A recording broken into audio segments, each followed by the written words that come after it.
Bonjour à tous, bienvenue dans cette nouvelle vidéo double unboxing.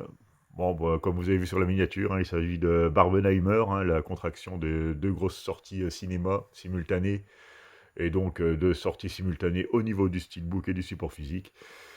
Donc, mais avant tout, je vais vous présenter quelques amarrets, hein, que j'ai achetés entre-temps.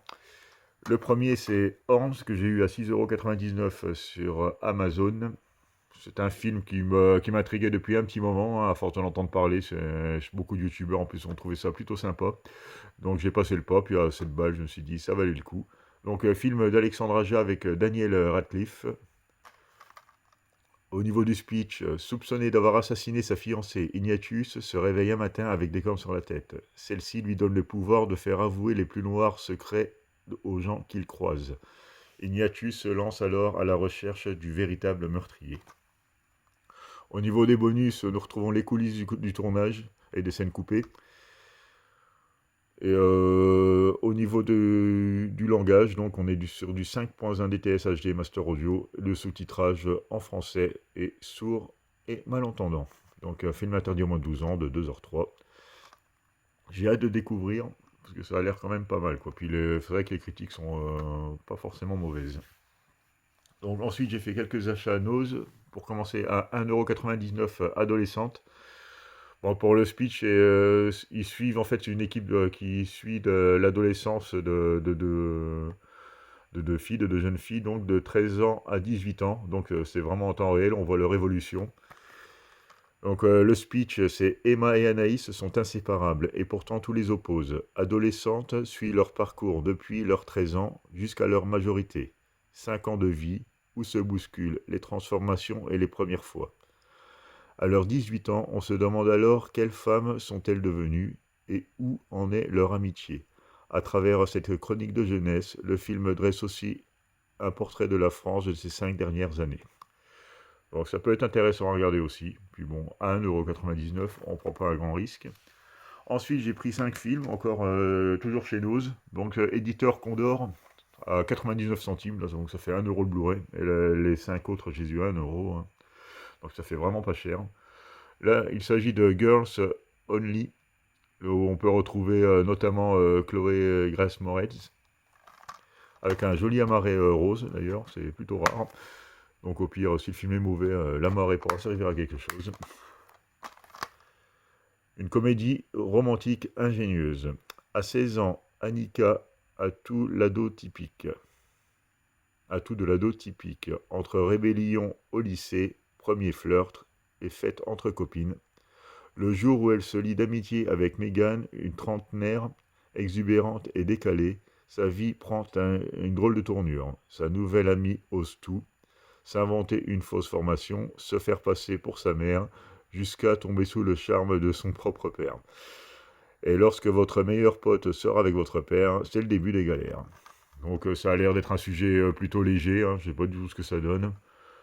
Bon, on en revient toujours aux mêmes choses, hein, pour 1 €, ça se tente. Ensuite, j'ai pris Manhattan Samurai, toujours du même éditeur, donc Condor. Je l'avais déjà vu sur Bluecast, celui-là, bon, il était à 5 balles, là je l'ai eu à 99 centimes. Donc je vais voir ce que ça donne. Bon, c'est une histoire de ninja des temps modernes. Hein. Bon, je vais pas vous lire tous les speeches, autrement ça va être trop long. Donc voilà pour Manhattan Samurai. Red Dog. Alors ça a l'air d'être une comédie un peu avec un chien comme héros. Alors je ne sais pas du tout ce que ça vaut. C'est un film australien et apparemment c'est le feel good movie sous le soleil australien, comme ils disent. Et ça a été numéro 1, numéro au box-office australien. Donc je pense que ce n'est pas anodin. Donc, et apparemment c'est en partenariat avec l'atelier d'image. Hein, donc enfin l'ancien atelier d'image, que c'est leur ancien logo.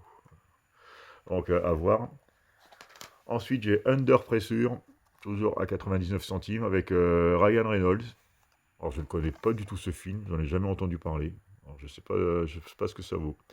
Curtis, séduisant trentenaire, est un as des tapis. Roublard, charismatique, enfiévré, il met le feu dans chaque casino où il passe. Lorsqu'il se lie d'amitié avec Jerry Quadra, au bout du rouleau, accro au jeu d'argent, il décide de lui venir en aide. Mais les dettes et menaces deviennent alors aussitôt son problème à lui. Reste une seule solution, tout miser sur un coup en tentant le hold-up du siècle. Ouais, dans le monde du jeu et du casino, ça peut être sympathique. Donc je ne le connais pas du tout, hein. N'hésitez pas à me dire en commentaire ce que vous en pensez si vous l'avez vu. À 1 euro, je me suis dit, je vais le tenter. Et le dernier dans cette sélection de films à 99 centimes chez Nose, il s'agit de Spaceship, donc un film de science-fiction qui apparemment parle d'intelligence artificielle. Bon, à mon avis, celui-là, je le sens pas du tout, hein. Ça a l'air d'être assez fauché, puis bah, je verrai bien. Une équipe de 6 spécialistes est envoyée à bord d'un vaisseau spatial, retrouvé dérivant dans l'espace, mais ils comprennent rapidement que l'appareil est contrôlé par une intelligence artificielle particulièrement avancée et aux intentions hostiles. Donc, bon, ça c'est vraiment de la série B. J'en attends pas grand-chose. Après, ça pourra être une bonne surprise, hein, au pire. Donc voilà pour le dernier film en amarré. Donc on va passer au vif du sujet avec donc Oppenheimer. Bon, j'ai pris les éditions Fnac, hein, parce que j'ai trouvé les visuels pour les deux. Parce que j'ai trouvé les visuels vraiment plus sympathiques que ceux qu'on va trouver partout. Alors, je vais vous déballer ça. Alors, le petit flyer avec un petit sticker seulement pour le coller, ça c'est plutôt sympa. Donc, le steelbook est plutôt sympathique. Il y a un mat avec des côtés argentés, un peu. C'est pas brillant, mais c'est vraiment argenté, je crois que c'est le terme. Avec le titre qui est débossé. Et ça, c'est plutôt sympathique, parce que ça commence à se faire rare, hein, du relief comme ça sur les steelbooks. Et sur le dos, ben, on retrouve la continuité de l'explosion. Là, ça va, le steelbook a l'air nickel, il n'y a pas de défaut. Donc à l'intérieur, on retrouve 3 disques. Donc le film en Blu-ray. Les bonus, je suppose. 3 heures de bonus, hein, qui sont intégrés dans cette édition, donc plutôt sympathique. Il y a beaucoup de choses à dire, hein, je pense, sur ce film. Et le 4K, on retrouve la sérigraphie. Et d'ailleurs, même sur le fond, sur l'intérieur, on retrouve la sérigraphie en fait du visuel classique, en fait, qu'on va pouvoir trouver partout, qu'on trouve aussi à la Fnac, mais qu'on trouvera sur Amazon. C'est cette image-là qu'ils ont choisi. Donc bon, c'est sûr, c'est une scène du film, et moi je trouve ça moins beau que ce qu'ils ont fait avec cette édition.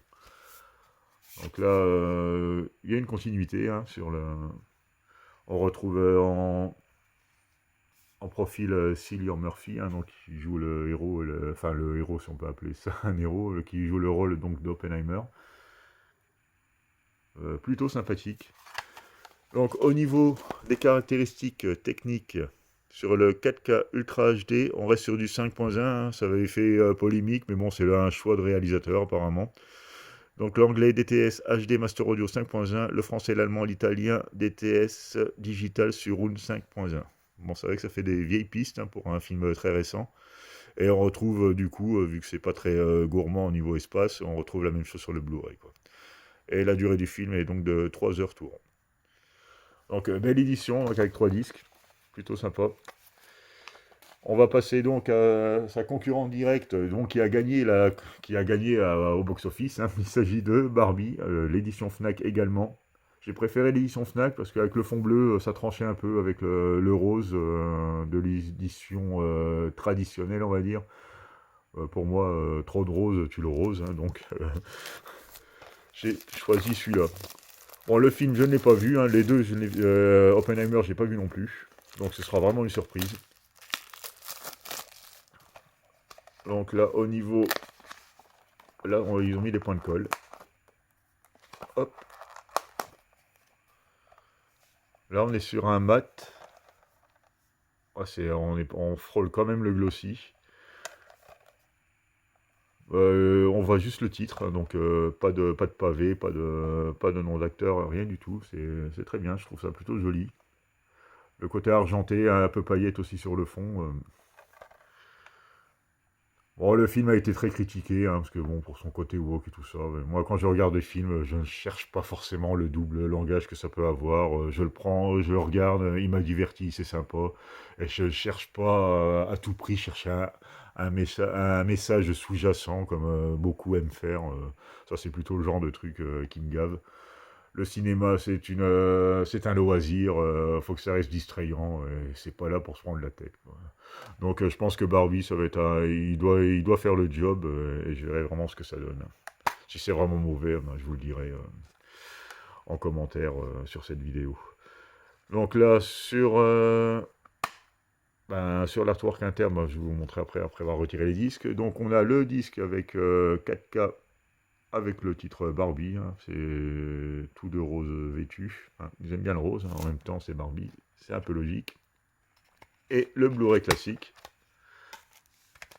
Et en artwork interne, on retrouve la fameuse Barbie dans son monde féerique. Donc je ne sais vraiment pas du tout quoi ça parle, hein. Je ne peux même pas vous faire une critique, même survolée. Donc voilà le steelbook en entier. Il n'y a pas de continuité. La barrette au milieu en fait est juste bleue. Alors qu'ils auraient pu finalement faire une petite continuité, mais là il n'y a pas. Mais bon, je trouve que le steelbook est quand même plus joli quand même que la version originale. Donc on va faire un petit tour au niveau des caractéristiques. Donc là on a en Dolby Atmos, hein, bien sûr, pour le français, l'anglais et l'allemand. Là ils ont vraiment bien chargé au niveau de l'audio, c'est plutôt rare. 3 langues en Dolby Atmos. Et le reste donc... Attendez que je regarde. Pom, pom, pom, pom. Ouais, en fait on a droit au 5.1 aussi, hein, pour les autres langues. Les sous-titres français, anglais, néerlandais et allemand. Et sur le Blu-ray classique, nous avons de l'Atmos que sur l'anglais et le français aussi, hein. Il n'y a que l'allemand qui saute sur le Blu-ray classique. Autrement, bah, c'est tout bon pour nous, hein. Ils ont bien fait les choses. Au niveau des bonus, il y a les 6 barbiers statiques. Alors, je sais pas du tout ce que c'est les featurettes. Alors, je vois vraiment pas... Comme j'ai pas vu le film, je sais vraiment pas ce qu'ils veulent dire, quoi. Donc, à Barbieland, vous êtes parfait dans un monde parfait, sauf si vous êtes en crise existentielle ou si vous êtes Ken. Donc voilà pour le speech, hein, c'est assez court. Et c'est là-dessus donc que je vais arrêter cette vidéo, hein, parce que je pense qu'il y avait déjà pas mal de choses à dire. Là, vous avez le visuel donc des versions FNAC du fameux Barbenheimer, hein, donc la contraction de Barbie et d'Oppenheimer, hein, qui sont sortis en même temps. Et je vous remercie de m'avoir regardé, et à bientôt pour une nouvelle vidéo.